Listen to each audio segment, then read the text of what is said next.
केतन हमें रिकॉर्डिंग करना चाहते हो?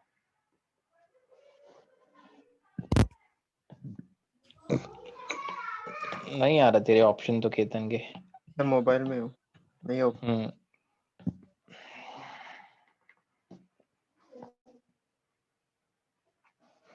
लेक्चर 13 है आज, ठीक है। चलिए लोग स्टार्ट करते हैं। सर दर्द हुआ मेरा यार।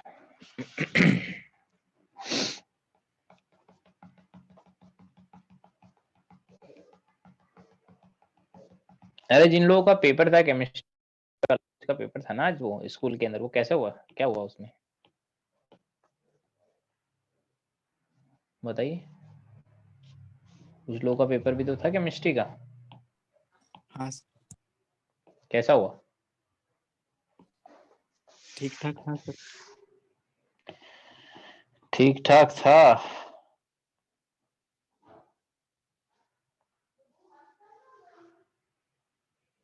सर आप मार्च तक कितना सिलेबस खत्म करेंगे? देखते हैं कितना होता है। यार कहाँ गया? सर हम कितना सीखते हैं रेजोनेंस में 11th में? क्या बोल रहा है रेजोनेंस में 11th में क्या? कितने चैप्टर सीखते हैं? यार वैसे देखते तो ऑलमोस्ट पूरा ही है। अब इस बार यार कोरोना के चक्कर में सब कुछ गड़बड़ हो गया साला। मिल भी नहीं रहा यार, कहाँ गया? यहीं कहीं होना चाहिए। मतलब सर जो एनसीईआरटी में रहता है वो सब सीखते हैं या कुछ दूसरा सीखते हैं? 11th में जितना एनसीईआरटी में होता है लगभग हर साल हो जाता है वो पूरा। सर बुक 2 के ऑर्गेनिक पार्ट। हाँ, बुक 2 में ऑर्गेनिक में जो मेजर पोर्शन है वो हाइड्रोकार्बन वगैरह छोड़ के उसको नहीं पढ़ाते, उसको 12th में पढ़ाया जाता है।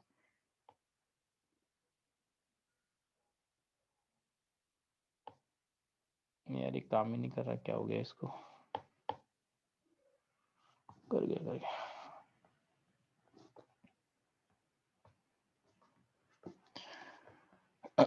सिलेबस वगैरह का कोई टेंशन मत लो तुम लोग, सिलेबस वगैरह कर लेंगे हम लोग, सब पढ़ा देंगे 12th के लास्ट तक आते आते तो।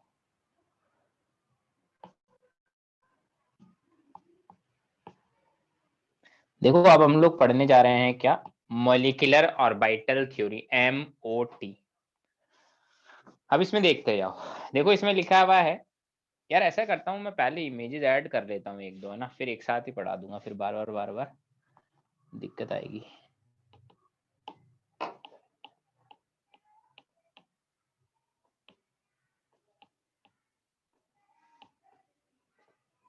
ठीक है, पहला हमने इमेज ऐड कर दिया, दूसरा साइड 1 साइड 2 वाला आना चाहिए, प्लस वाला, मतलब ये तीसरा आना चाहिए माइनस। हो assumption ऑफ MOT आएगा ना पहले।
चलिए हम लोग देखो हमने क्या बोला है, मॉलिक्यूलर ऑर्बिटल थ्योरी, MOT क्या होता है।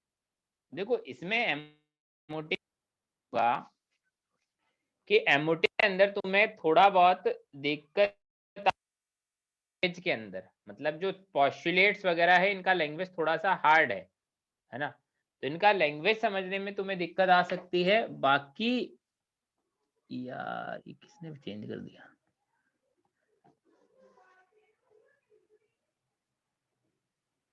बाकी मतलब क्वेश्चन सॉल्व करने में एमओटी में कभी दिक्कत नहीं आएगी, लैंग्वेज के अंदर दिक्कत आ सकती है क्योंकि इसके पॉस्टुलेट्स वगैरह इनके लैंग्वेज थोड़ा सा हार्ड है। तो देखो इसमें क्या लिखा है, according to VBT O2 molecule is expected to be diamagnetic. O2 molecule diamagnetic लग रहा है, देखो सारे इलेक्ट्रॉन पेयर्ड है, सारे इलेक्ट्रॉन पेयर्ड है ना। डायमैग्नेटिक मतलब सर?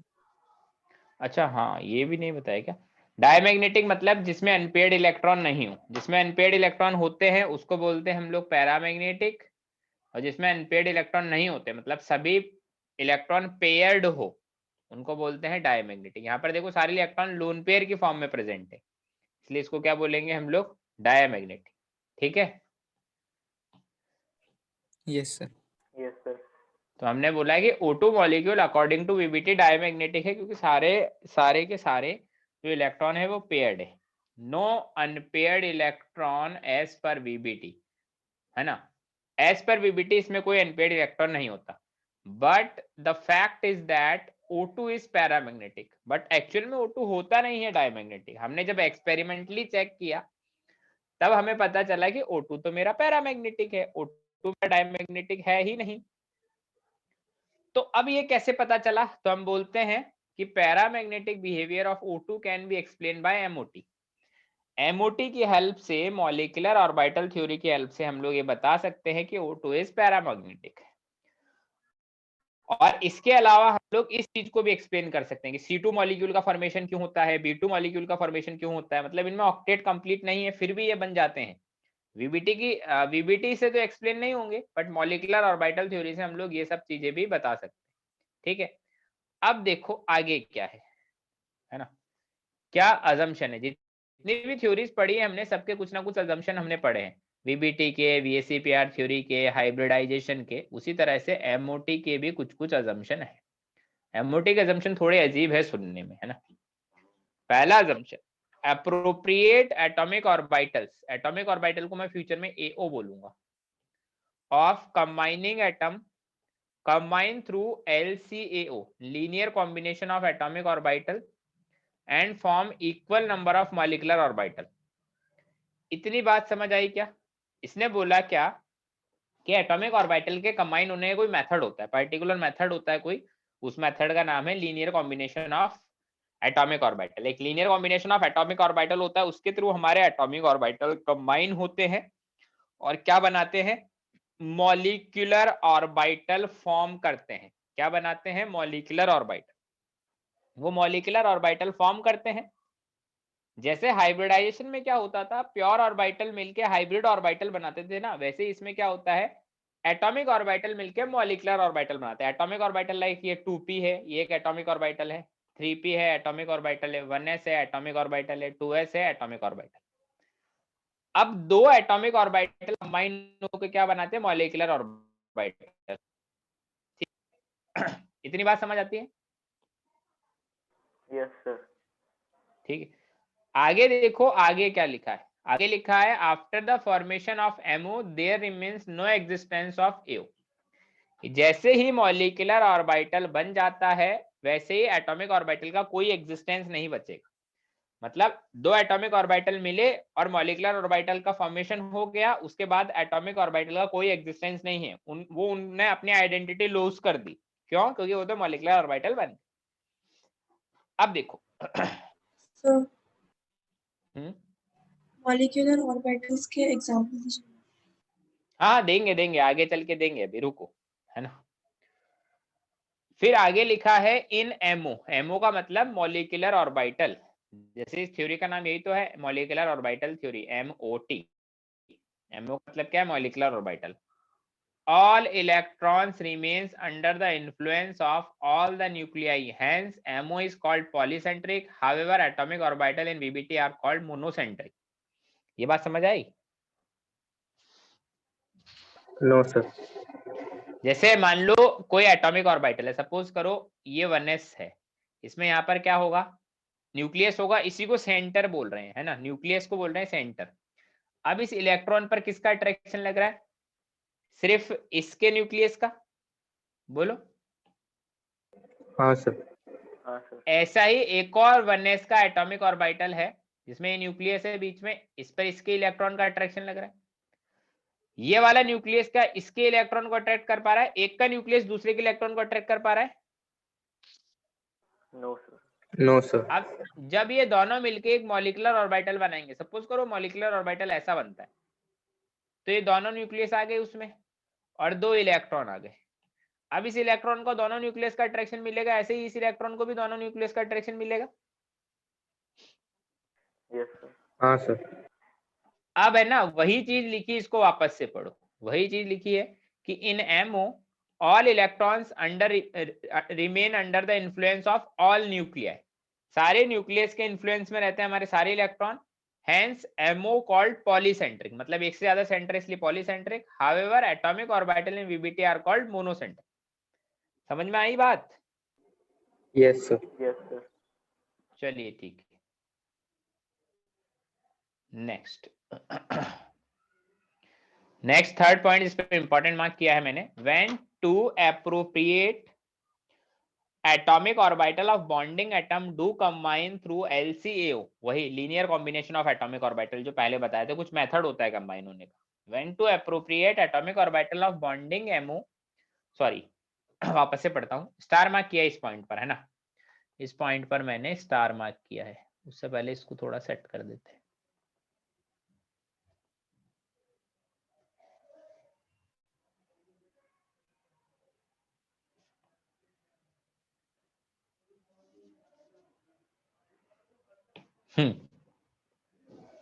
देखो थर्ड पॉइंट क्या है, when two appropriate AO of bonding atom, मतलब कि कोई भी 2 एप्रोप्रिएट एटॉमिक ऑर्बिटल आए जो कंबाइन करे through linear combination of atomic orbital, 2 MOs are formed. देखो हमेशा ऐसा ही होगा कि जितने एटॉमिक ऑर्बिटल कंबाइन करेंगे उतने ही नए मॉलिक्यूलर ऑर्बिटल बनेंगे। 2 एटॉमिक ऑर्बिटल कंबाइन होंगे तो कितने मॉलिक्यूलर ऑर्बिटल बनेंगे? 2 बनेंगे, ठीक है। इसमें से एक को हम लोग बोलते हैं bonding ammo, bonding molecular orbital, और दूसरे को क्या बोलते हैं, एक को बोलते हैं बॉन्डिंग एमओ, दूसरे को बोलेंगे एंटी बॉन्डिंग, उसके बारे में भी बात कर लेंगे आगे अभी। अब इसमें आगे लिखा है one is bonding ammo formed by constructive interference and the other one is anti bonding ammo formed by destructive interference. Constructive और डिस्ट्रक्टिव इंटरफेरेंस का मतलब समझते हो? नहीं सर।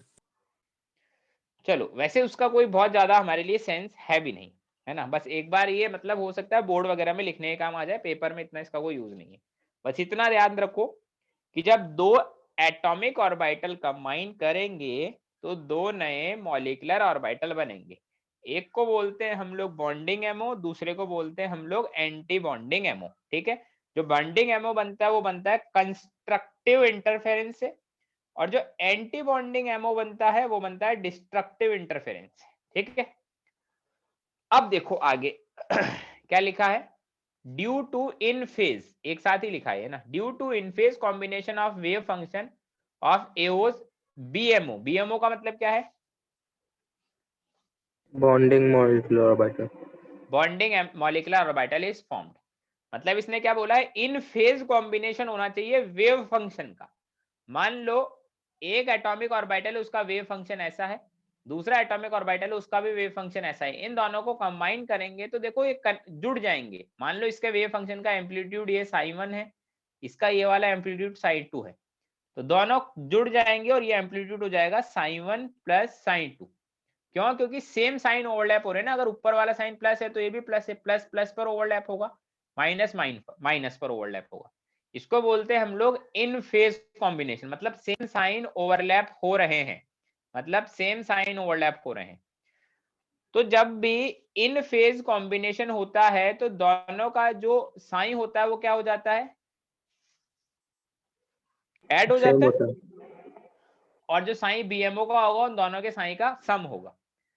और देखो मैंने तुम्हें बताया था, जब मैंने तुम्हें बताई थी श्रोडिंगर वेव इक्वेशन, तब मैंने बोला था साइन का कोई सिग्निफिकेंस नहीं होता, सिग्निफिकेंस साइन स्क्वायर का होता है, वो इलेक्ट्रॉन प्रोबेबिलिटी डेंसिटी को बताता है। बताया था ऐसा? Yes, sir. Yes sir. तो जब साइन स्क्वायर किया तो ये बनता है sine one square plus sine to square plus two sine one sine to. तो देखो एक में इलेक्ट्रॉन फाइंडिंग प्रोबेबिलिटी डेंसिटी थी साइन वन का स्क्वायर, एक में थी साइन टू का स्क्वायर, बट जब दोनों को कनेक्ट किया तो एक एक्स्ट्रा एडिशनल डेंसिटी हमें मिली ना, sine one square plus sine to square plus two sine one sine to. बोलो हाँ sir. ये बात समझ आई या नहीं आई? बताओ।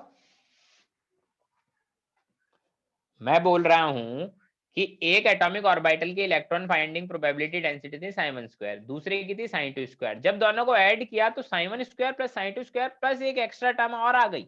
मतलब हम दोनों जब दोनों को ऐड कर रहे तो इलेक्ट्रॉन फाइंडिंग प्रोबेबिलिटी डेंसिटी ज्यादा मिलती है ना हमें इंडिविजुअल के कंपैरिजन में। हाँ सर। तो बस यही रीजन है कि हमारे एटॉमिक ऑर्बिटल कंबाइन होकर मॉलिक्यूलर ऑर्बिटल बनाते हैं। तो इसमें लिखा हुआ है electron density in BMO increased by a factor 2 sin 1 sin 2, so BMO is more stable then atomic orbital. इतनी बात समझ आई? बोलो। Yes sir. अब देखो सेम साइन के ऊपर ओवरलैप होता है, सेम साइन के ऊपर ओवरलैप होता है तो इसको तो बोलते हैं कंस्ट्रक्टिव इंटरफेरेंस। अब ये प्लस माइनस के ऊपर ओवरलैप हो और प्लस माइनस के ऊपर ओवरलैप हो, मतलब अपोजिट साइन ओवरलैप होता है तो इसको क्या बोलते हैं? बोलो। डिस्ट्रक्टिव। कंस्ट्रक्टिव इंटरफेरेंस से हमको क्या मिल रहा था? बॉन्डिंग एमओ, और डिस्ट्रक्टिव इंटरफेरेंस से हमें क्या मिलेगा? Anti bonding. तो देखो कंस्ट्रक्टिव में जो साइन था वो sign one plus sine to था, डिस्ट्रक्टिव में जो साइन होगा वो क्या होगा? Minus sine one minus sign to. इतनी बात समझ आती है? Yes, sir. चलिए अब देखिए आगे। अब इसमें लिखा है देखो कि जब इन फेज कॉम्बिनेशन था तब हमें कंस्ट्रक्टिव इंटरफेरेंस हुआ और बॉन्डिंग एमओ मिल गया। फिर बोला है when out of phase combination occur, उसका मतलब क्या होता है? Destructive interference. अब डिस्ट्रक्टिव इंटरफेरेंस का मतलब साइन एंटी बॉन्डिंग का क्या होगा? एएमओ का मतलब anti bonding ammo, sign one plus sine to. अब स्क्वायर करा तो sine one square plus sine to square plus two sine one sine to. तो बताओ यहाँ पर overall electron finding probability density बढ़ी या घटी? घटी। घट गई ना, इंडिविजुअल होता उससे कम हो गई क्योंकि माइनस में two sine one plus sine two आ गया है। ठीक है, तो हम बोलेंगे क्या? Electron density decreases by a factor 2 sin 1 sin 2, so anti bonding MO is less stable than AO. तो हम बोलते हैं कि जब भी दो एमओ कंबाइन होते हैं, सॉरी एमओ नहीं एओ मतलब एटॉमिक ऑर्बिटल, जब भी दो एटॉमिक ऑर्बिटल कंबाइन होते हैं क्या मिलता है? तब हमें मिलता है क्या? एक बॉन्डिंग एमओ और एक एंटी बॉन्डिंग एमओ। जो बॉन्डिंग एमओ होता है वो स्टेबल होता है, जो एंटी बॉन्डिंग एमओ होता है वो अनस्टेबल होता है। मतलब कुछ इस तरह का होगा, समझे? क्या समझे इसमें? ये एटॉमिक ऑर्बिटल है, ये दूसरा एटॉमिक ऑर्बिटल है, कंबाइन हुए तो एक बना बॉन्डिंग एमओ, एक बना एंटी बॉन्डिंग। एंटी बॉन्डिंग की एनर्जी ज्यादा है, बॉन्डिंग की एनर्जी एओ से कम है। क्यों? स्टेबिलिटी इनवर्सली प्रोपोर्शनल होता है एनर्जी के। हाँ, स्टेबिलिटी इनवर्सली प्रोपोर्शनल होता है एनर्जी की। तो देखो ये वाला पॉइंट, अब देखो हम लोग कर क्या रहे हैं, हम लोग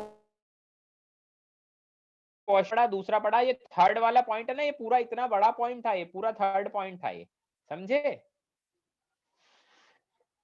Yes, बोलो। sir. हाँ सर। चलिए अब आगे चलते हैं हम लोग point number fourth. Point number fourth को मैं पेन से लिख के बता देता हूं। पॉइंट नंबर 4 क्या है? AOs taking part in LCAO should have equal or nearly equal energy। ठीक है, AOs taking part in LCAO should have equal or nearly equal energy। ठीक है, मतलब जो एटॉमिक ऑर्बिटल कंबाइन हो रहे हैं उनकी क्या होनी चाहिए, एनर्जी इक्वल होनी चाहिए या ऑलमोस्ट इक्वल होनी चाहिए। अब हमारा सिलेबस क्या है, हमारा सिलेबस में ऐसा नहीं है एमओटी बहुत ज्यादा है, हमारे सिलेबस में एक लिमिटेड पार्ट है हमारे सिलेबस में, क्या, इन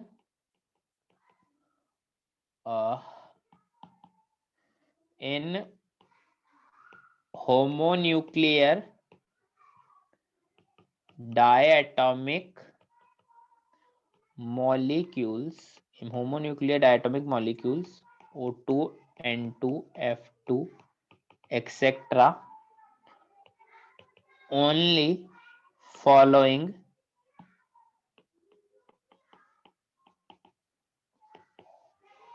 combination occurs। मतलब अगर हमारा मॉलिक्यूल होमोन्यूक्लियर और डायटोमिक है ना, तो उसमें सिर्फ यही होंगे कॉम्बिनेशन। अब सिर्फ F2 तक की बात करिए, यहाँ पर F2 में क्या होता है, 1s2 2s2 2p5, बस इतना ही होता है ना। मतलब 1s का 1s के साथ कॉम्बिनेशन, 2s का 2s के साथ कॉम्बिनेशन, 2p का 2p के साथ कॉम्बिनेशन, इतना ही है हमारा, इतना ही हमें पढ़ना है। जो हमारा सिलेबस है, सिलेबस में क्या है, up to atomic number 10 and only homonuclear diatomic. Homonuclear diatomic का मतलब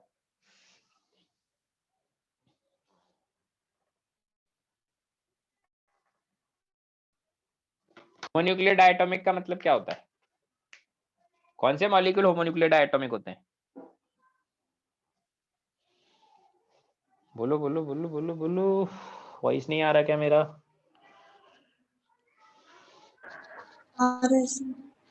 तो बताओ ना, कौन से मॉलिक्यूल होमोन्यूक्लियर डायटोमिक होते हैं। होमोन्यूक्लियर का मतलब जब जिसमें दोनों एटम सेम हो, डायटोमिक का मतलब ऐसे मॉलिक्यूल जिसमें दो ही एटम हो, तो इसको बोलते हैं होमोन्यूक्लियर डायटोमिक। और उसमें भी एटॉमिक नंबर 10 तक ही हमारा सिलेबस है। तो देखो एटॉमिक नंबर 9 तो फ्लोरीन का होता है, तो बस इतना ही हमारे सिलेबस में, मतलब हमारे सिलेबस में बस यही है, 2s का 2s से कॉम्बिनेशन करवा दो, 1s का 1s से कॉम्बिनेशन और 2p का 2p से कॉम्बिनेशन, बस इतना ही हमारे सिलेबस में है, समझे? हाँ सर। तो ये मेरा पॉइंट नंबर 4 था, किसका, उसका अपने पॉस्टुलेट का। अब लास्ट पॉइंट नंबर 5 हमारे पॉस्टुलेट का। पॉइंट नंबर 5 क्या है, एक बार दिख जाए मेरे को कहीं, ये रहा पॉइंट नंबर 5 हमारे पॉस्टुलेट का। पॉइंट नंबर 5 लास्ट पॉइंट है पॉस्टुलेट का, और ये भी इंपॉर्टेंट है। Point number 3 and point number 5 ये दोनों इंपॉर्टेंट पॉइंट है पॉस्टुलेट। जो इंपॉर्टेंट है उस पर मैंने ऑलरेडी स्टार मार्क किया है।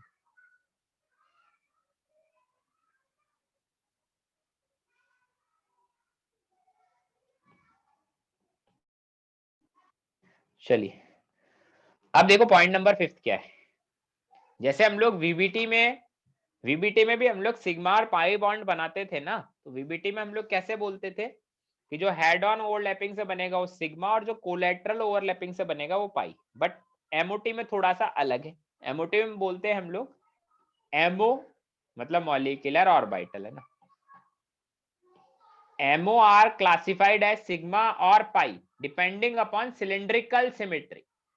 सिलिंड्रिकल सिमेट्री के बेस पर ही हम लोग बता पाएंगे कि वो सिग्मा है या पाई है। वो कैसे बताएंगे, सिलिंड्रिकल सिमेट्री के बेस पे। If MO has cylindrical symmetry then it is sigma, otherwise it is pi। अगर उसमें सिलिंड्रिकल सिमेट्री है तो वो सिग्मा होगा, अगर सिलिंड्रिकल सिमेट्री नहीं है तो वो क्या होगा, पाई होगा। सबसे पहली चीज तो ये है कि सिलिंड्रिकल सिमेट्री हो तो क्या हो और ना हो तो क्या। सिलिंड्रिकल सिमेट्री है तो सिग्मा, नहीं है तो पाई। अब सेकंड क्वेश्चन क्या उठता है हमारे दिमाग में कि भैया सिलिंड्रिकल सिमेट्री होती क्या है, ये तो बताओ हमें, तब तो हम बता पाएंगे। तो उसके बारे में बात करते हैं, व्हाट इज सिलिंड्रिकल सिमेट्री। बहुत ही आसान है सिलिंड्रिकल सिमेट्री को देखना। देखो इसमें क्या बोला है, rotate MO about its internuclear axis. Internuclear axis मतलब दोनों न्यूक्लियस को मिलाने पर जो एक्सिस बनता है, through 180 degree. If same sign of wave function appear then MO has cylindrical symmetry and hence it will be designated as sigma MO. मतलब जो हमारा एमओ बना है उसको इंटर न्यूक्लियर एक्सिस के थ्रू 180 डिग्री घुमा दो, अगर हमें सेम साइन मिलते हैं तो वो सिग्मा है, अदरवाइज इट विल बी पाई। अब एमओ हमें कैसे पता चलेगा? अरे वो तो हम एमओ बनाना जब पढ़ेंगे तब देख लेंगे, अभी इतना ध्यान रख लो कि ऐसा हो तो ऐसा हो जाएगा। नेक्स्ट पॉइंट इसमें देखो, एक और पॉइंट क्या लिखा है मैंने, MO can also designated as gerade और अनजीरेड। हम लोग एमओ को जीरेड और अनजीरेड दोनों ही बोल सकते हैं, एक तो सिग्मा पाई भी बोलते हैं और एक जीरेड अनजीरेड भी बोलते हैं। जीरेड अनजीरेड कैसे? जीरेड मतलब जिसमें सेंटर ऑफ सिमेट्री हो जीरेड, जिसमें सेंटर ऑफ सिमेट्री ना हो वो अनजीरेड। समझे? Yes sir. अब ये सेंटर ऑफ सिमेट्री पता लगाना आता है या नहीं आता? बोलो, आता है या नहीं आता सेंटर ऑफ सिमेट्री पता लगाना? मैं बताता हूं। जैसे मान लो एक मैंने बनाया, एक सेकंड, एक मैंने बनाया ऐसा, एक मैंने बनाया इधर Cl लगा दिया, इधर ब्रोमीन लगा दिया। इन दोनों में से किसमें सेंटर ऑफ सिमेट्री है? सेंटर ऑफ सिमेट्री किसमें, मतलब सेंटर से आजू बाजू में जाना। देखो सेंटर से इधर गए तो जो चीज दिखी वही इधर मिला, इधर गए तो इधर गए, इधर गए तो इधर गए, हर जगह सेम ही चीज मिल रही है सेंटर से इधर उधर जाने पर। बोलो। Yes sir. हाँ सर। तो हम बोलेंगे yes centre of symmetry. But इसमें देखो इधर गए तो हमें कौन मिला? क्लोरीन। इधर गए तो हमें कौन मिला? ब्रोमीन। मतलब पहला ही लॉजिकल हो गया, मतलब इसमें सेंटर ऑफ सिमेट्री नहीं है। सेंटर ऑफ सिमेट्री का मतलब सेंटर से देखो उसमें सिमेट्रिकल कुछ दिख रहा है या नहीं, तो हम बोल देंगे हाँ सेंटर ऑफ सिमेट्री है। अगर नहीं दिख रहा तो हम बोल देंगे नहीं। तो जिसमें सेंटर ऑफ सिमेट्री होगा वो जीरेड, जिसमें सेंटर ऑफ सिमेट्री नहीं होगा वो अनजीरेड। समझे? Yes sir. और जिसमें सिलेंड्रिकल सिमेट्री होगी वो सिग्मा, अदरवाइज वो होगा मेरा पाई। सिलेंड्रिकल सिमेट्री कैसे देखेंगे? जो एमओ बना है उसको इंटरन्यूक्लियर एक्सिस के अलोंग 180 डिग्री रोटेट करके। अब एमओ बनाएंगे कैसे, वो है हमारा मेन मुद्दा। तो देखो उसको एक एक करके देखते हैं।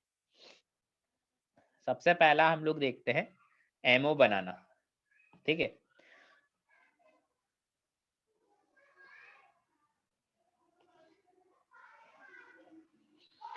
मान लीजिए ये मेरा है 1s 1s है ना, बीच में प्लस प्लस लगा देता हूं। ये भी मेरा 1s, ये भी मेरा 1s, बीच में प्लस प्लस। इन दोनों को एक बार ऐड कर रहे हैं, इन दोनों को एक बार सब्ट्रैक्ट कर रहे हैं। ऐड करने का मतलब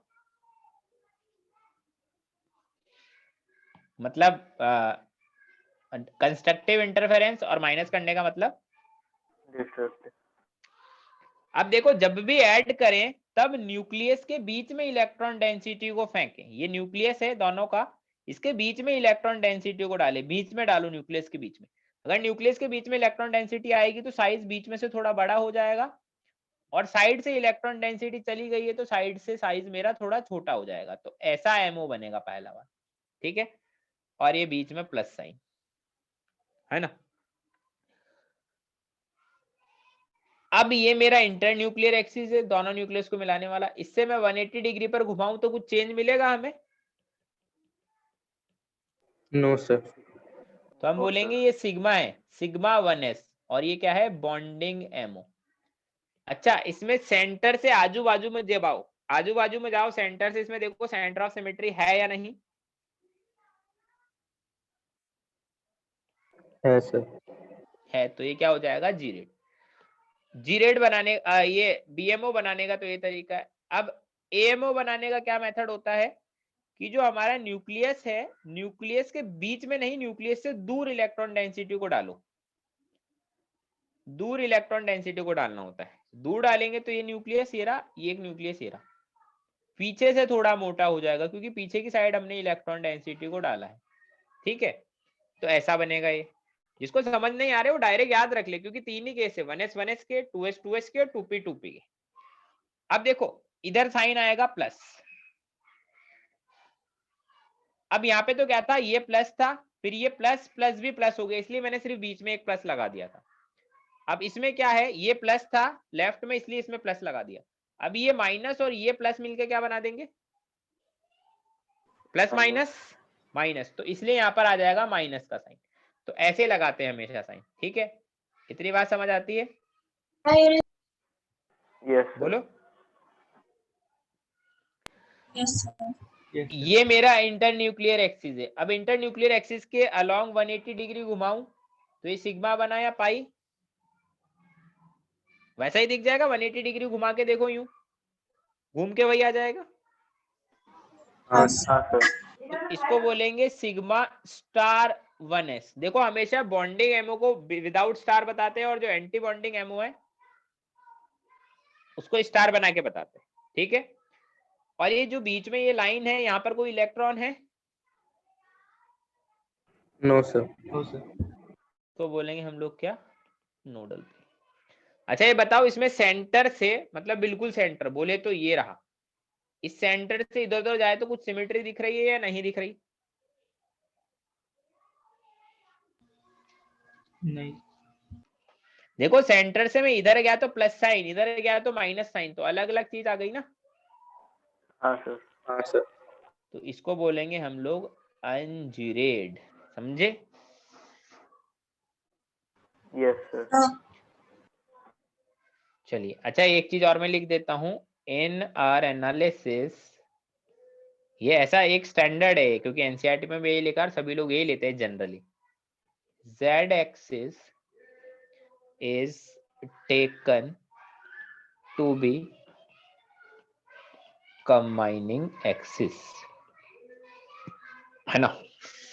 देखो हमेशा एक चीज ऐसे भी ध्यान रख सकते हो कि 1s मिलके कभी s और s मिलके पाई बॉन्ड नहीं बना सकता, इसलिए भी इसमें सिग्मा बॉन्ड बन रहा है, अदरवाइज सिलिंड्रिकल सिमेट्री से देख सकते। दूसरा कौन है? अच्छा देखो, जैसा 1s है ना वैसा ही 2s होगा, बस थोड़ा साइज में बड़ा हो जाएगा, बाकी सब कुछ ऐसा ही दिखेगा। तो वो 2s को नहीं बता रहा हूं, ठीक है? बोलो। Yes sir. अब देखो सेकंड क्या है, हम लोग किसको कंबाइन करेंगे? 2pz और 2pz को, है ना?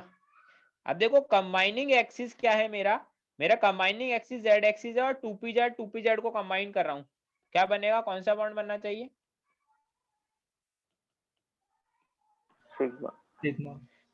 सिग्मा, है ना?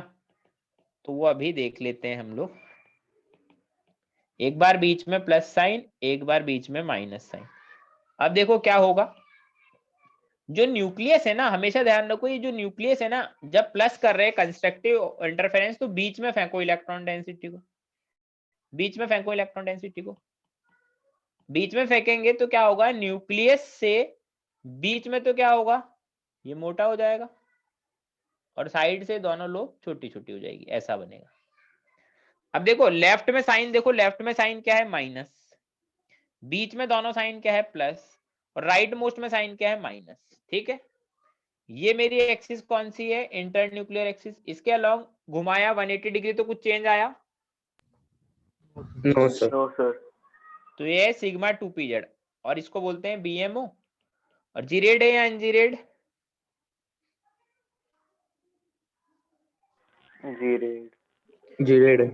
जीरेड है क्योंकि सेंटर से इधर उधर चल जाओ सब कुछ सेम मिलेगा। अब देखो इसमें क्या है, न्यूक्लियस के इधर और इधर इलेक्ट्रॉन डेंसिटी फेंकनी, न्यूक्लियस के अपोजिट साइड में, मतलब बाहर की तरफ, क्योंकि हम लोग क्या कर रहे हैं, इंटरफेरेंस डिस्ट्रक्टिव वाला, ठीक है?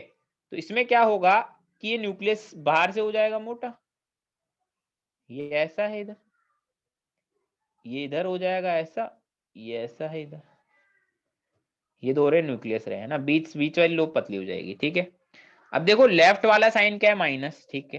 फिर इधर वाली लोब का साइन प्लस। अब देखो ये माइनस और ये प्लस मिलके क्या हो जाएंगे? माइनस। और ये माइनस और ये माइनस मिलके प्लस। ये मेरी इंटर न्यूक्लियर एक्सिस है। इसके अलावा घुमाऊं 180 डिग्री तो कुछ साइन अलग दिखेंगे? No sir.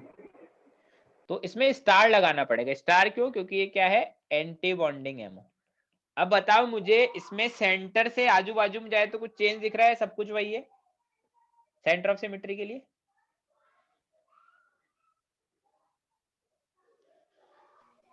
No sir. Gerade आएगा अनजीरेड? अनजीरेड। अनजीरेड आएगा क्यों? क्योंकि इससे अगर मैं इधर गया तो प्लस साइन मिलता है, इधर गया तो माइनस साइन, फिर आगे गया तो माइनस साइन, इधर आगे गया तो प्लस साइन, मतलब साइन अपोजिट है, इसलिए अनजीरेड हो गया। ठीक है, और ये बीच में ये क्या है?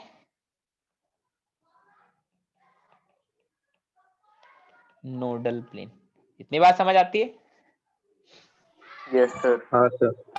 कंबाइनिंग एक्सिस हमारी जेड एक्सिस, ये बात ध्यान रखना है ना। थर्ड मान लीजिए मैंने ऐसा लिख दिया कुछ, कैसा? इनको मैं कंबाइन करवा रहा हूं,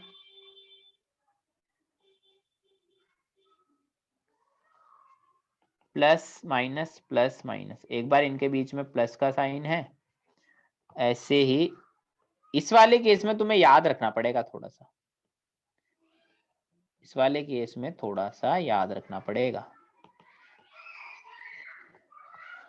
मान लो ये 2px और ये 2px है, या फिर ऐसा मान लो ये 2py और 2py है, मतलब z एक्सिस के परपेंडिकुलर होना चाहिए। सेम इसमें भी वही है, इनको 2px और 2px मान लो, या फिर 2py और 2py मान लो। ठीक है, अब देखो इन दोनों को कंबाइन करेंगे तो क्या मिलेगा, वो मिलेगा, वो याद रखना है, ये वाला केस याद रखना पड़ेगा। इंटरन्यूक्लियर एक्सिस है, ऊपर बनेगा कुछ ऐसा, नीचे बनेगा कुछ ऐसा, ऊपर प्लस है पूरा, नीचे माइनस है। अब बताओ यहां से 180 डिग्री घुमाएंगे इंटरन्यूक्लियर एक्सिस के अलोंग, तो सब कुछ सेम दिखेगा या कुछ अलग आ गया? अलग दिखेगा। अलग थोड़ा हो जाएगा। अलग हो गया ना, तो इसलिए ये सिलेंड्रिकल सिमेट्री नहीं है, इसलिए इसमें क्या बनेगा, पाई। अब वो पाई 2px भी हो सकता है, या फिर वो पाई 2py भी हो सकता है। ठीक है, अब देखो ऑब्वियस सी बात है, जेड एक्सिस कंबाइनिंग एक्सिस है, उसके परपेंडिकुलर है, तो पाई ही बनना चाहिए, है ना। अब मुझे बताओ, ये तो बीएमओ थे खैर, है ना, ये भी बीएमओ है, दोनों में से कोई एक बनेगा। 2px हुआ तो पाई 2px, 2py है तो पाई 2py।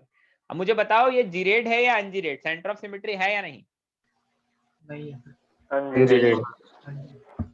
ये है अनजीरेड। ठीक है, अब इसमें क्या होगा कंबाइन करने पर, इसमें कुछ अच्छा, ये जो है ना, ये नोडल प्लेन है, क्योंकि यहाँ पर इलेक्ट्रॉन नहीं है, इसलिए इसमें कैसा बनेगा, इस इन केसेस में ना हमें याद रखने हैं थोड़े से, बस ये वाला केस थोड़ा सा ऐसा ही है।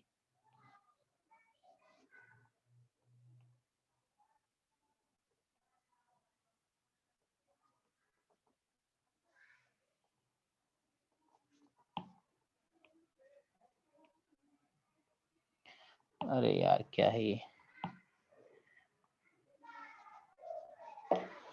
ऐसा बनेगा, ये प्लस, ये माइनस, ये माइनस, ये प्लस। ठीक है, ये मेरा क्या है, नोडल प्लेन है। कौन कौन से, ये भी और ये भी, है ना। अब ये क्या है, ये या तो पाई स्टार 2px हो सकते हैं, या फिर पाई स्टार 2py हो सकते हैं। ठीक है, ये जीरेड है या अनजीरेड, सेंटर ऑफ सिमेट्री है या नहीं, ये बताओ। नहीं है सर। ये है मेरे जीरेड, सेंटर ऑफ सिमेट्री। ये देखो यहाँ से 180 गए तो प्लस मिला, यहाँ से 180 गए प्लस मिला, यहाँ से 180 गए माइनस मिला, यहाँ से 180 गए माइनस मिला, है ना सेंटर ऑफ सिमेट्री। हाँ सर। तो बस यही केसेस हमारे सिलेबस में है कि एमओ कैसे कैसे शेप के बनते हैं। देखो एमओ का शेप वगैरह बहुत इंपॉर्टेंट है, इनको ऐसे हल्के में मत लेना, समझे? Yes sir. चलिए आगे चलते हैं हम लोग। 6th पॉइंट, 6th पॉइंट क्या है, अभी तक हम लोग वही लिख रहे हैं, क्या बोलते हैं, पोस्टुलेट। 6 पॉइंट पे स्टार मार्क कर देता हूं। एक्चुअल में 6 पॉइंट ही हमारे इंपॉर्टेंट है क्वेश्चन के पॉइंट ऑफ व्यू से। तो हम बोलते हैं एनर्जी ऑफ, हाँ बोलो सर, इससे पहले वाले केस में ऑपोजिट साइंस अलग अलग होंगे, वो आपने जो ऑर्बिटल्स बनाए थे। मतलब तुम चाह रहे हो कि ऊपर वाला, तो अच्छा हाँ ग्रीन सही से जो बोल बना रहे है। हो, हाँ इसमें गलत बना दी, सही बोल, तभी तो ऊपर माइनस आएगा, क्योंकि माइनस माइनस ऊपर प्लस, माइनस ऊपर माइनस हो जाएगा, नीचे माइनस माइनस प्लस हो जाएगा। ठीक है, अब देखो इसमें क्या लिखा है, energy of various MOs are experimentally measured for homonuclear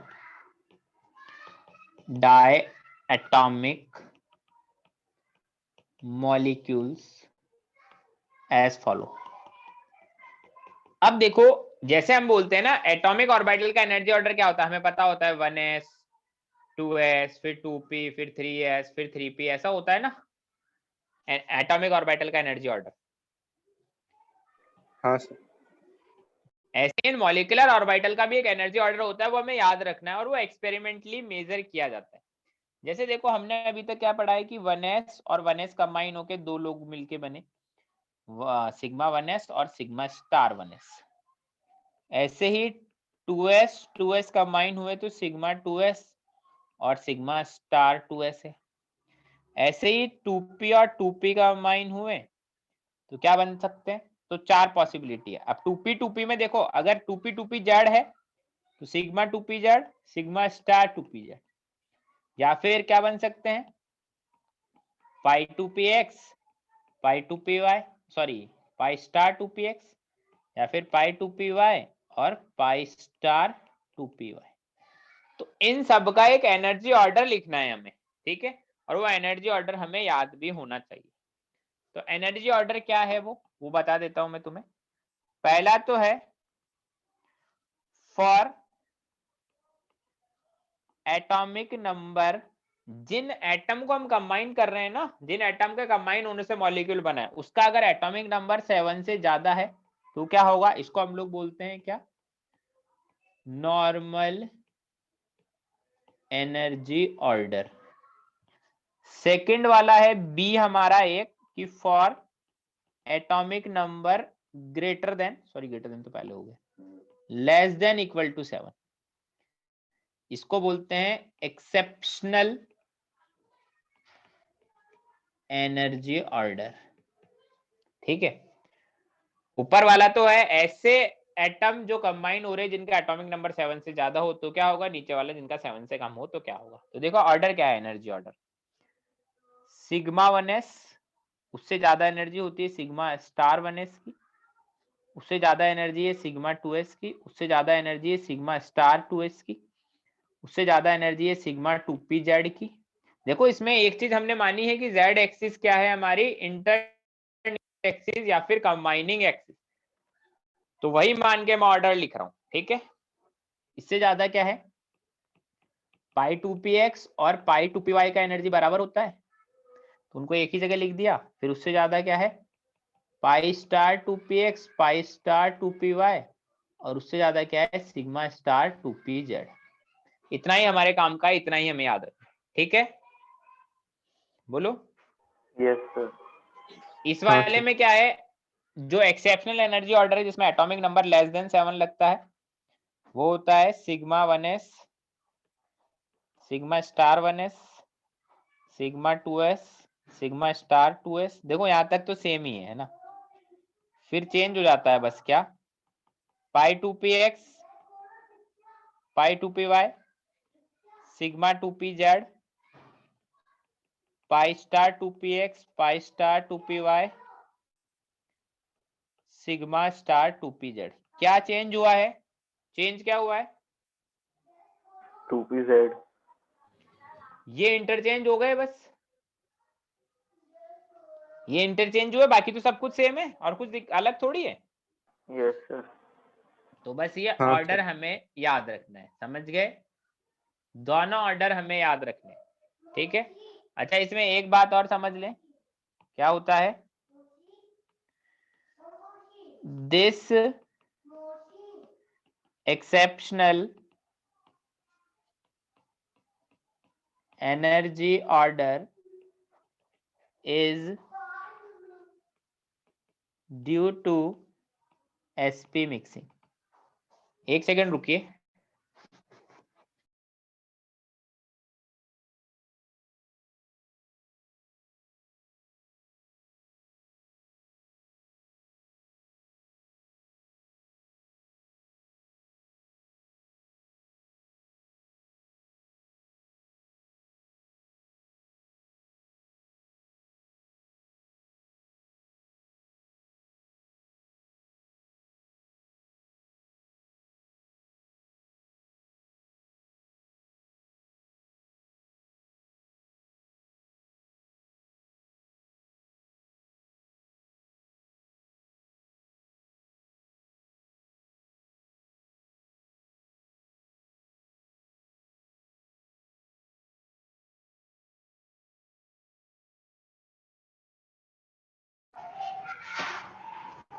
hello hello hello, voice आ रहा है? Yes, sir. तो देखो अब हमारे को कितना समझना है बस कि एक तो दोनों एनर्जी ऑर्डर याद रखने, ये तो एकदम टिप्स पे होने चाहिए क्योंकि सारे क्वेश्चन इन एनर्जी ऑर्डर से ही सॉल्व होंगे। दूसरी चीज हमसे पूछ लिया जाता है एक्सेप्शनल एनर्जी ऑर्डर आता क्यों है, हम बोल देंगे एसपी मिक्सिंग की वजह से आता है, मतलब एस और पी ऑर्बिटल आपस में मिक्स हो जाते हैं, इसलिए एनर्जी में थोड़ा सा डिफरेंस आ जाता है, बस इतना ही ध्यान रखना है ना। नेक्स्ट पॉइंट क्या है, while writing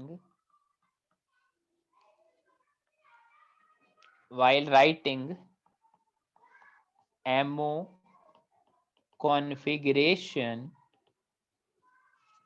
the 3 rules कौन कौन से, Pauli's, Aufbau,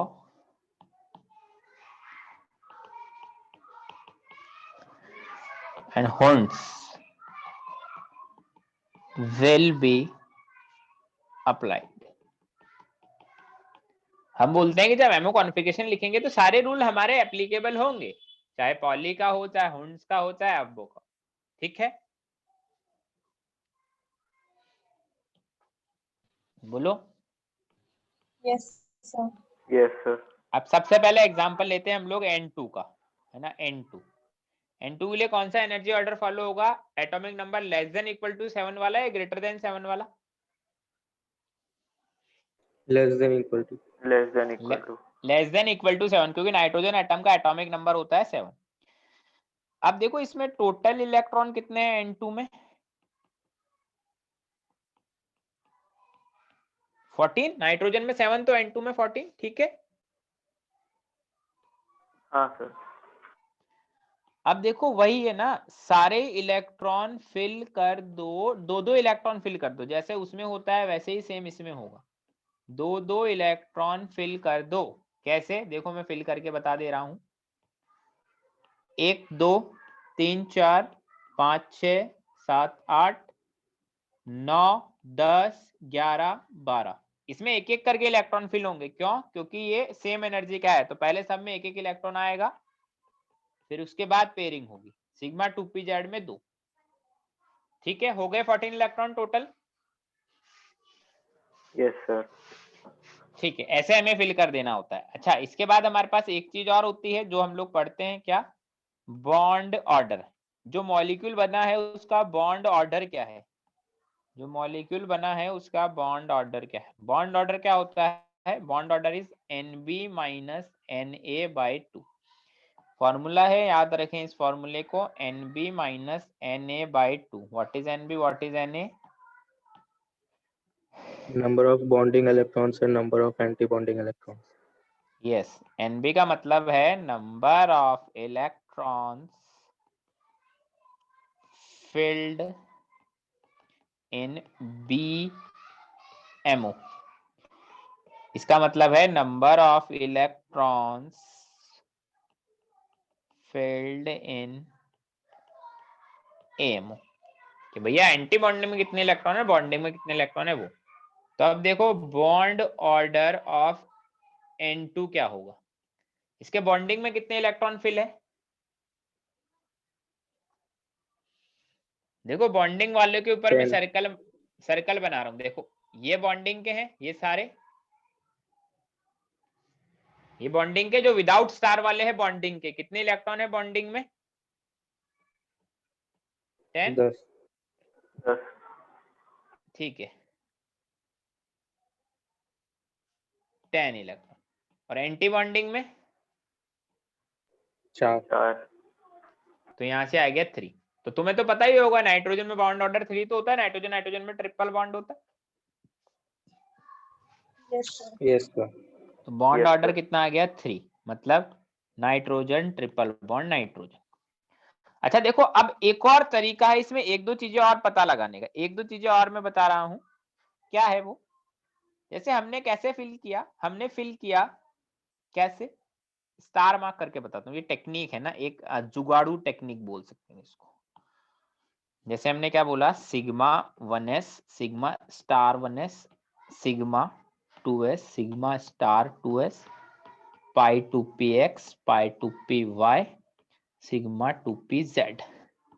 तो देखो कैसे होते हैं, 1 2 3 4 5 6 7 8 9 10 11 12 13 14। तो हम क्या बोलते हैं, देखो मेथड समझो,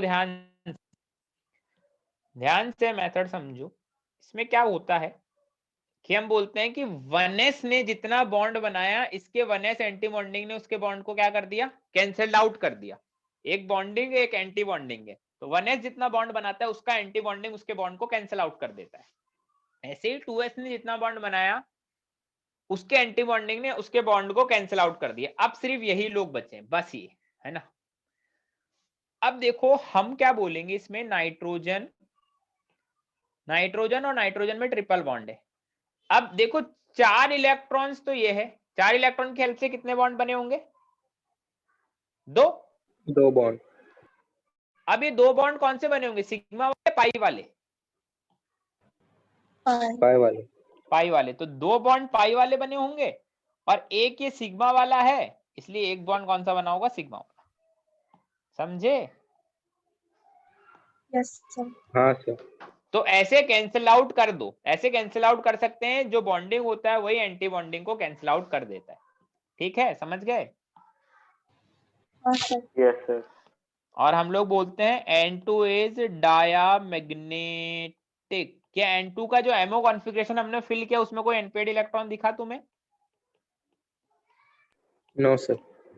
नहीं दिखा, तो हम बोलेंगे नो अनपेयर्ड इलेक्ट्रॉन, इसलिए ये कैसा है, डायमैग्नेटिक। समझ गए? Yes, sir. Yes, sir. चलिए अब नोट डाल के कुछ बातें लिख दी जाए, फिर उनको हम लोग देख लेंगे एक एक करके। तो नोट डाल के कुछ इंपॉर्टेंट पॉइंट्स लिख रहा हूं मैं, है ना।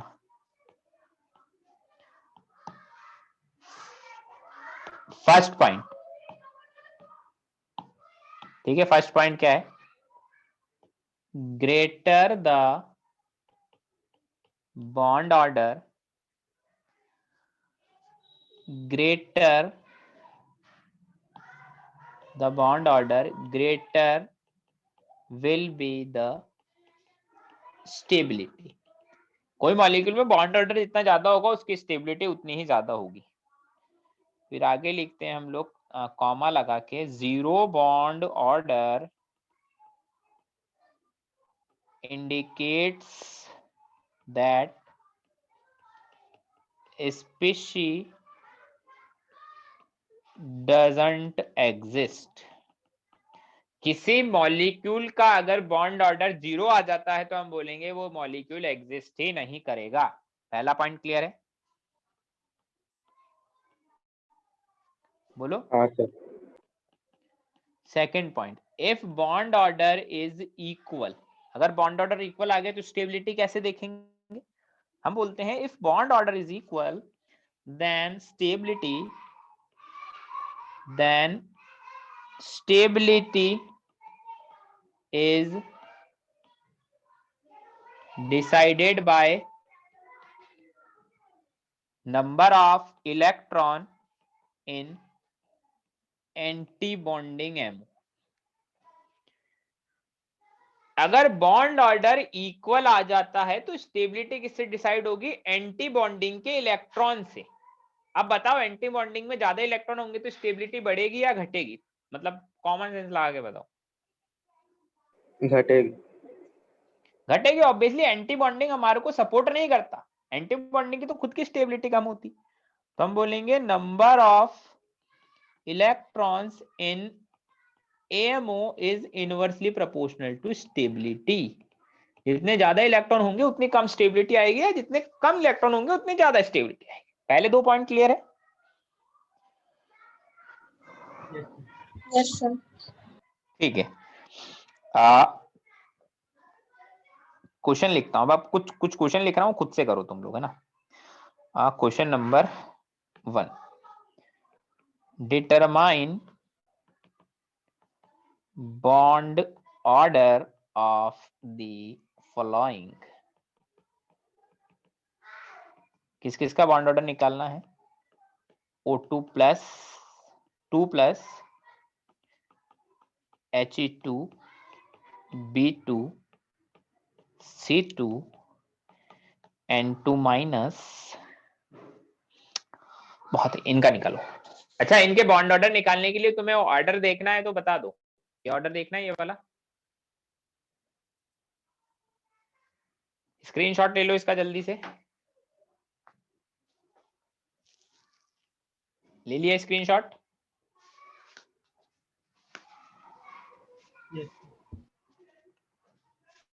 अब बताओ बॉन्ड ऑर्डर बताओ।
स्क्रीन नहीं दिख रहा क्या? नहीं सर।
हो गया सर। हो गया क्या? हाँ सर। चलिए अच्छी बात है, हो गया तो हम लोग एक एक करके सभी को देख लेते हैं ना। सबसे पहला है हमारा सॉल्यूशंस देख रहे हैं हम लोग।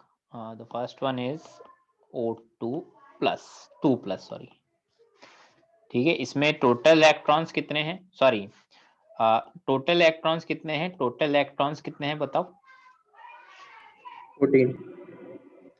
अच्छा, ऑर्डर कौन सा फॉलो होगा, एटॉमिक नंबर ग्रेटर देन 7 वाला या लेस देन इक्वल टू 7 वाला? Greater than 7। ग्रेटर देन 7 वाला, मतलब नॉर्मल एनर्जी ऑर्डर। तो जो नॉर्मल एनर्जी ऑर्डर होता है वो हमारा क्या होता है, sigma 1s, sigma star 1s, sigma 2s, sigma star 2s, sigma 2pz, फिर दोनों पाई आ जाएंगे, फिर दोनों पाई स्टार आ जाएंगे। आई थिंक ऐसा ही होगा, सही लिखा मैंने। अब देखो 14 इलेक्ट्रॉन फिल करने, 1 2 3 4 5 6 7 8 9 10 11 12 13 14, बोलो। हाँ सर। अब इसकी बॉन्डिंग इसकी एंटी बॉन्डिंग से कैंसिल आउट, इसकी बॉन्डिंग इसकी एंटी बॉन्डिंग से कैंसिल आउट, ठीक है। तो ओवरऑल हमारे पास जो बचा है बस उसको देखेंगे हम लोग। तो बॉन्ड ऑर्डर को देखें तो बॉन्डिंग के कितने इलेक्ट्रॉन्स अब बचे हैं, 6। 6। एंटी बॉन्डिंग के 0। हाँ सर। तो बॉन्ड ऑर्डर आ गया 3। अब इस बताओ 3 बॉन्ड ऑर्डर में कितने सिग्मा कितने पाई है? 2 पाई और 1 सिग्मा। 1 सिग्मा 2 पाई, ठीक है। और कोई अनपेड इलेक्ट्रॉन है? No sir. इसलिए हो गया डायमैग्नेटिक, ठीक है। चलिए सॉल्यूशन में सेकंड हम लोग लिखते हैं He2। He2 क्या होता है? अब He2 में पहले तो देखो टोटल इलेक्ट्रॉन्स कितने हैं। Total electron is 4 electron.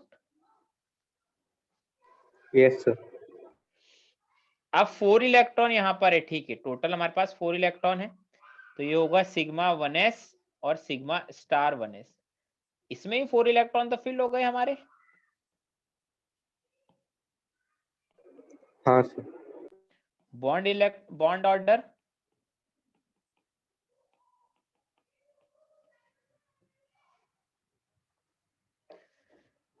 सही बोल रहा हूं ना? Yes sir. तो हम बोलेंगे He2 डजंट एग्जिस्ट। क्यों? क्योंकि उसका बॉन्ड ऑर्डर क्या है, 0, ठीक है। B2 में टोटल इलेक्ट्रॉन्स कितने होते हैं?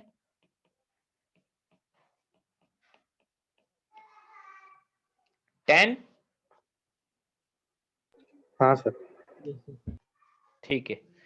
अब देखो यहाँ पर क्या है, सिग्मा 1s सिग्मा, अच्छा नॉर्मल एनर्जी ऑर्डर फॉलो होगा या exceptional?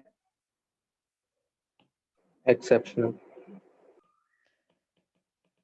Exceptional energy order follow होगा, है ना। एक्सेप्शनल एनर्जी ऑर्डर क्या है, sigma 1s sigma star 1s sigma 2s sigma star 2s पाई 2px पाई 2py सिग्मा 2pz, है ना। एक्सेप्शनल एनर्जी ऑर्डर लिख दिया मैंने इतना।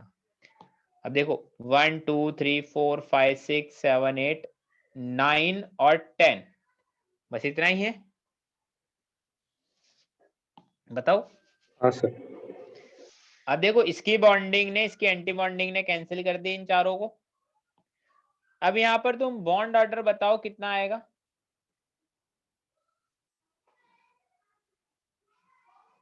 1।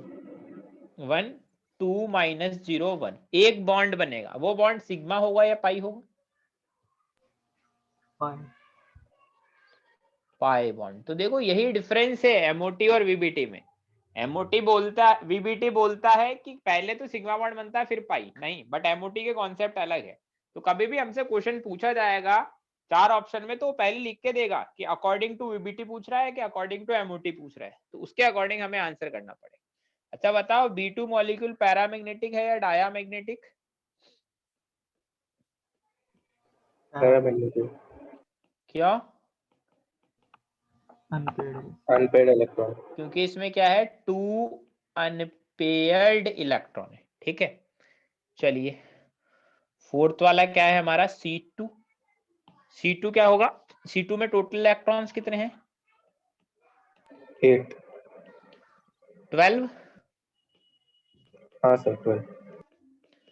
Sigma 1s, sigma 2s, sigma star 2s, पाई 2px, पाई 2py, सिग्मा 2pz। अब देखो 1 2 3 4 5 6 7 8 9 10 11 12। ठीक है, अब इन चारों ने तो कैंसिल आउट कर दिया इनिशियली। ठीक, अब बात करते हैं बॉन्ड ऑर्डर की। बॉन्ड ऑर्डर कितना होगा बताओ? 2। 4 - 0 2, क्योंकि 4 बॉन्डिंग में इलेक्ट्रॉन, एंटी बॉन्डिंग में बचे नहीं। अब ये 2 बॉन्ड कौन से होंगे, दोनों बॉन्ड सिग्मा या पाई? पाई। 2 पाई बॉन्ड्स। ठीक है, समझे? Yes sir. अच्छा, फिफ्थ क्या था हमारे पास, N2-। फिफ्थ है हमारे पास N2-, जिसमें टोटल इलेक्ट्रॉन्स कितने हैं? 15। 15। एनर्जी ऑर्डर लेस देन 7 वाला है ग्रेटर देन 7 वाला? Less then 7। Less than 7। तो sigma 1s, sigma star 1s, sigma 2s, sigma star 2s, पाई 2px, पाई 2py, सिग्मा 2pz। ठीक है, अब देखो 15 इलेक्ट्रॉन फिल करता हूं मैं ना। सिग्मा के बाद क्या आता है फिर, पाई स्टार, है ना, यही आता है। हाँ सर। 1 2 3 4 5 6 7 8 9 10 11 12 13 14 15। ठीक है, अब ये मेरा हो गया। अब इन चारों ने तो एक दूसरे को कैंसिल आउट कर दिया। अब बॉन्ड ऑर्डर बताइए कितना होगा? 5/2।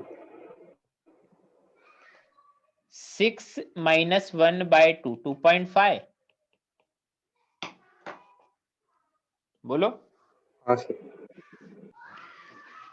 ठीक है, 2.5 होगा। ठीक है, और हम लोग बोलेंगे it is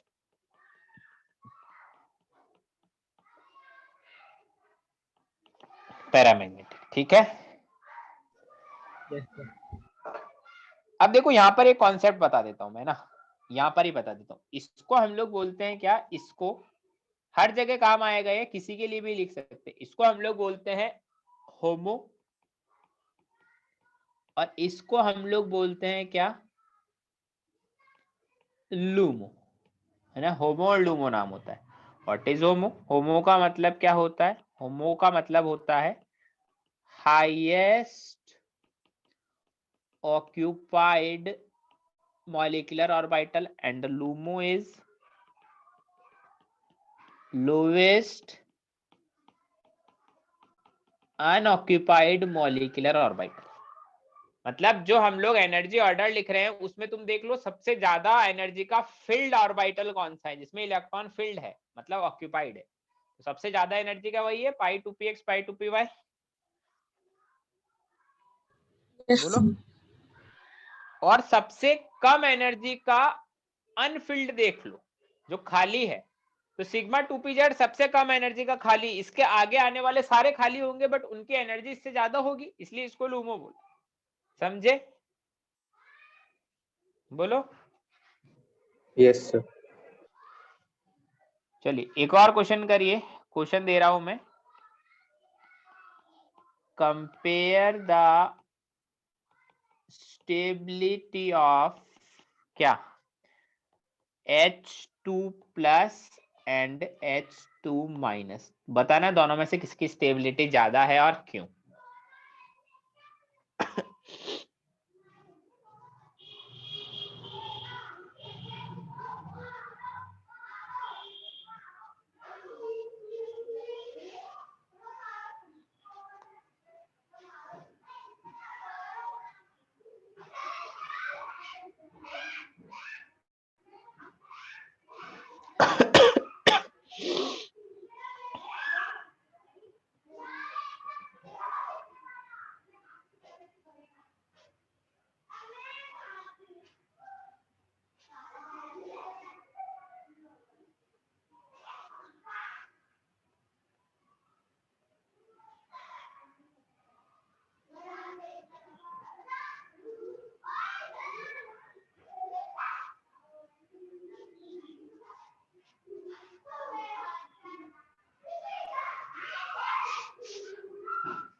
sir H2 plus की ज्यादा है।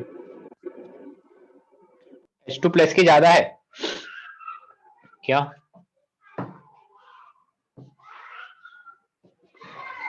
क्यों ज्यादा है? सर बॉन्ड ऑर्डर तो दोनों का सेम है, पर H2 माइनस में एंटी बॉन्डिंग ऑर्बिटल भी है। देखो अगर मैं बात करूं इनके कॉन्फ़िगरेशन की, ऐसा है ना, तो हम लोग बोलेंगे कि H2 प्लस में एक इलेक्ट्रॉन होता है वो ऐसे फिल हो जाएगा। H2 माइनस में कितने इलेक्ट्रॉन होंगे?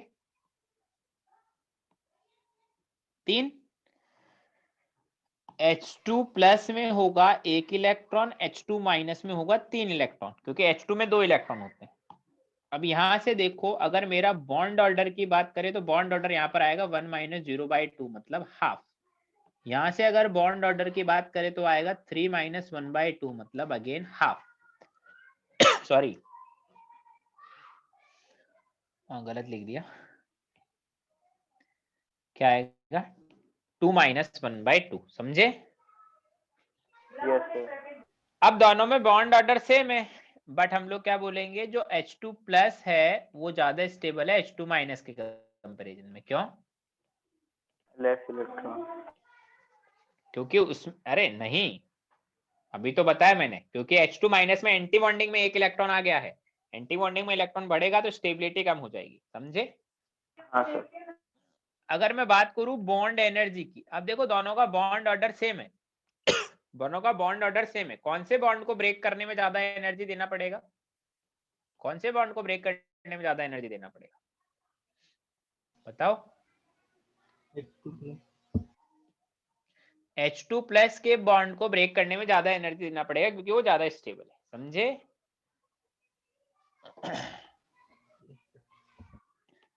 चलिए एक क्वेश्चन और कर लीजिए, last question. Compare the stability of N2, N2 plus, N2 minus और N2 2 माइनस। चारों में स्टेबिलिटी कंपेयर करनी है।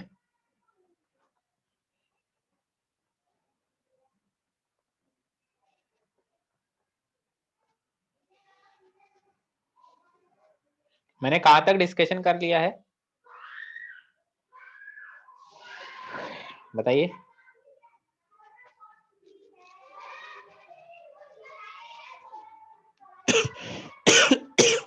बॉन्डिंग कहां तक? 2 तक?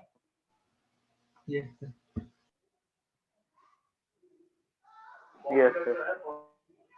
बॉन्डिंग 3 पूरा होमवर्क में दे दिया था मैंने। No sir. No sir, ABC। ठीक है।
सर डिक्रीजिंग होगा।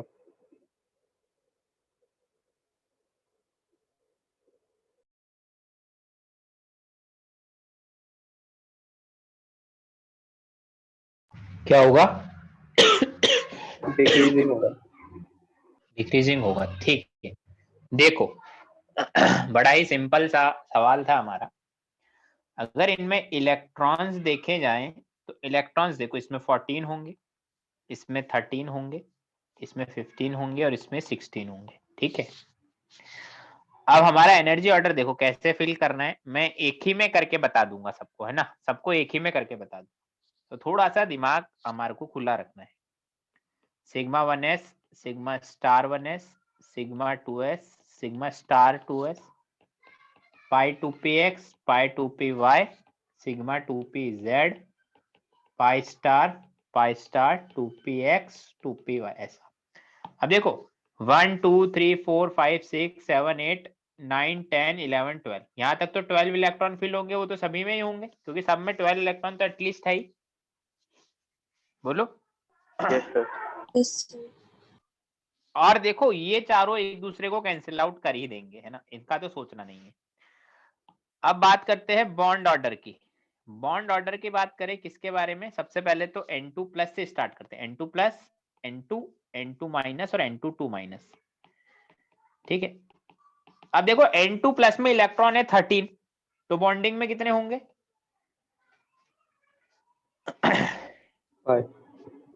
5 माइनस एंटी बॉन्डिंग में 0, तो बॉन्ड ऑर्डर आ गया 2.5।